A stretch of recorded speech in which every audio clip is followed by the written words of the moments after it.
She's like love, love, love, and music. La la la, love, love, love, love, love, love, and music. Love, love. So this is a female version of the hoodie that you can get on the Teespring website. This is the male version, so don't forget to hit the link in the description box below. Hello everyone, thank you for tuning in. I am Jay Lee. This is Jay Lee's Corner. This is a quick little something I thought to do, even though it won't be up until Sunday, the day after Aaliyah passed away. I wanted to do like a little remembering Aaliyah, simply because, you know, today, because it's still Saturday, today, the 25th of August, is the 17-year anniversary of her passing away, with her dying in the plane crash. And I am from the era of Aaliyah, basically, so, and I was a fan of Aaliyah, so I'm like, I wanted to talk about a little bit. This is my recollection of her, and plus because, you know what I'm saying, she was from Detroit. So, you know, this is my little remembering Aaliyah video, I guess. So, you know, one thing about it is me and Aaliyah share the same birthday. We both were born January 16th, except she was born in 79 and I was born in 82. So, you know what I'm saying, she was 3 years older than me. But, you know, people nowadays don't even really know Aaliyah, like some of the newer kids or whatever, well, the younger kids, because, you know, her music is not played as much now as it really should be. So Aaliyah is really slept on. She was a huge star back in my day. I mean, like, Aaliyah to me is our Rihanna. She's our Beyonce. That was who she was to us. Because she was a great singer, had did a couple of movies and everything. You know, that's back in the 106 and Park days. And for me, I can remember the day she died. Like, I remember where I was, how I found out, and it was even leading up to her death. You know, I remember that she was on 106 and Park back when AJ and Free was on there, and she was talking about how she was going over to the Bahamas to do the video shoot for Rock the Boat. And, you know, we saw later on after she passed away, because back then they had like the making the video things, and so MTV was following her, recording her doing the video. And it was crazy. The night that she passed away, it was my cousin Tanisha's birthday. My cousin Tanisha was having a birthday party. It was a hotel party, actually. So, you know, it was here in Detroit, and we had the radio on. So we was all sitting around playing cards, whatever, having a good time, celebrating my cousin's birthday.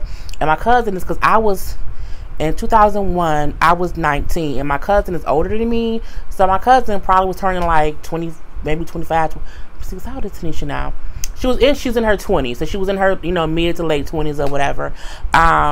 But we had the radio on, and I remember when the radio like had like breaking news. It was like, you know, singer Aaliyah was killed in a plane crash. Like, it was big in Detroit because, again, Aaliyah's from Detroit. So for us, it was like absolutely devastating news, and, you know, it was all over the radio waves that night, because the story broke at night, because it was on the radio.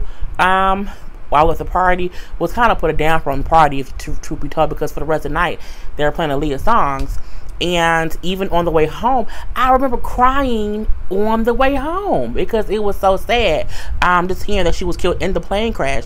So, like, the weird thing about it was, like, no one, like, I think at that point in time, you know, like when Tupac and Biggie got killed, like, that was shocking. But like hearing Aaliyah pass away, it was like, what? Like, and it was like it was weird because there was pictures of the plane crash. It was just so much stuff that came out like within that week of her passing away, and how they said, you know, how she probably died on impact or whatever. So like so much stuff, because back then that was right about the time that people started like posting a lot of social media stuff, and people were like bloggers and media, like social, no, like paparazzi. That's some paparazzi stuff got really popping or whatever.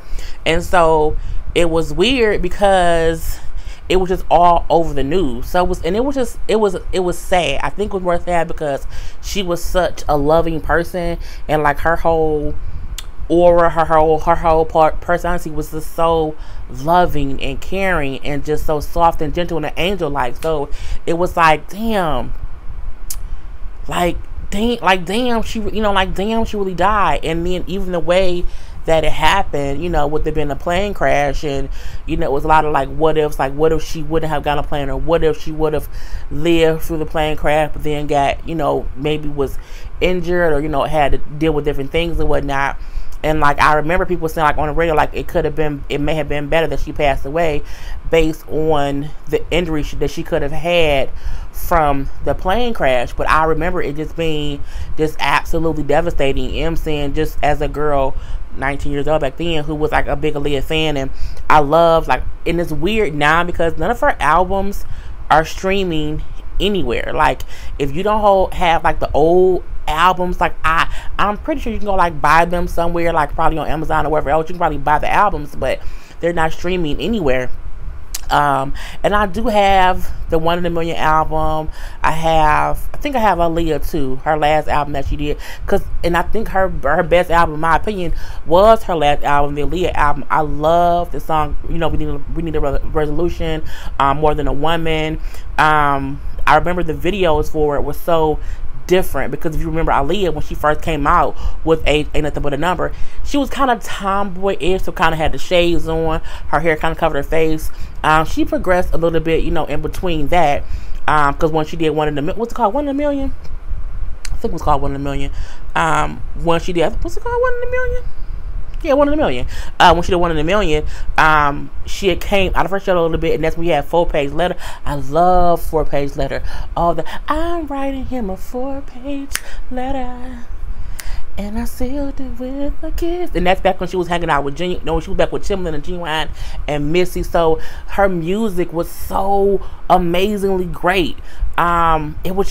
It was the bomb. I mean, you just loved her music. You know what I'm saying? It was just a whole different thing. If your girl only knew that I wouldn't want to kick it with... You just loved her music. And again, but I love the Aaliyah album that came out. I think I did love More Than Woman the most.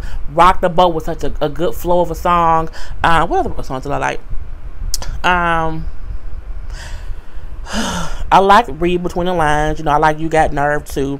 It was a great album, and it was a thing to where you knew her time was cut short, but the impact she made from the time she came out to when she passed away is unforgettable.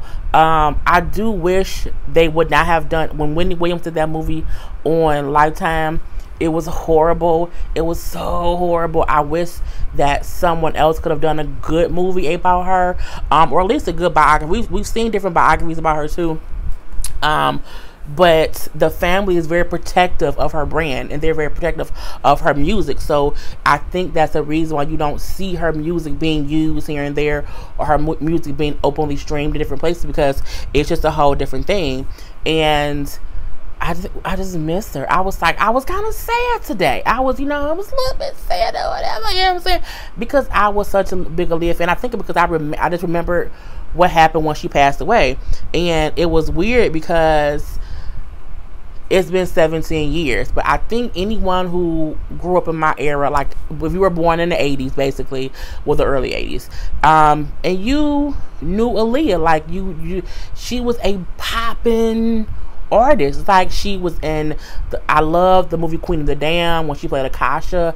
I mean, it was just great. Okay, even though we knew towards the end of the movie, because she passed away before they can finish reshooting the movie for some things. So we do know that her brother actually had to kind of use his voice. They mixed his voice with her voice to do some of the reshooting scenes and the words or whatever. But she was also supposed to be in the Matrix movies. The character that Jada Pinkett Smith played was supposed to be Aaliyah's role, but of course she passed away before she could do it. But she was like a rising star. Like, back then, Aaliyah was more popular than Beyonce. Let's truth be told. So I I just missed her, so I wanted a little homage to Aaliyah. I think I want to go ahead and like buy her albums again, because I only have the albums like on my iPod. And I think it's just the Aaliyah album. I don't think I have One in a Million on there. I think the One in a Million album I had, and also another number was on like the old CD. I don't know what old CDs are, but you know, if you are newer or a younger person, you don't know Aaliyah, you've never heard her music, like go buy her albums, like go look at her old videos. Like that's who could get in Video Vanguard Award. She has some really great videos, and she was just a wonderful person. Like she was, you know, she was. So, you know, remembering Aaliyah, my little thing. I didn't want it to be too long, but you know, I just remember.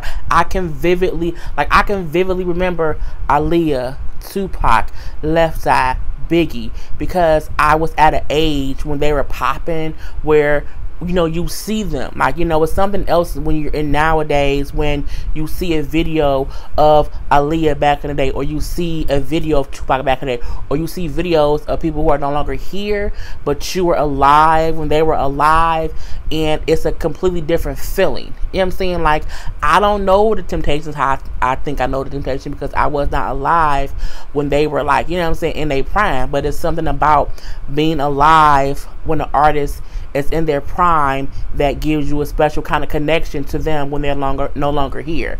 And Aaliyah is that person for me. So I hope you guys all just, you know, you know what I'm saying, just put a little, you know, R.I.P. baby girl to Aaliyah. You know, DMX loved her, whatever. The whole, oh my God, when they did the I Miss You video, the I Miss You song was on her Aaliyah album. And after she passed away, they did the I Miss You video. Every time that video would come on, I would cry, bitch. Cry real tears. Every single time I would cry. I'm like, oh my God, it's so sad. Because it was so sad to see the people who we knew she was cool with, like, mourning her. I'm gonna get a little teary-eyed. No, I'm not. I'm good. But no, you know, it's just, you know, I loved her.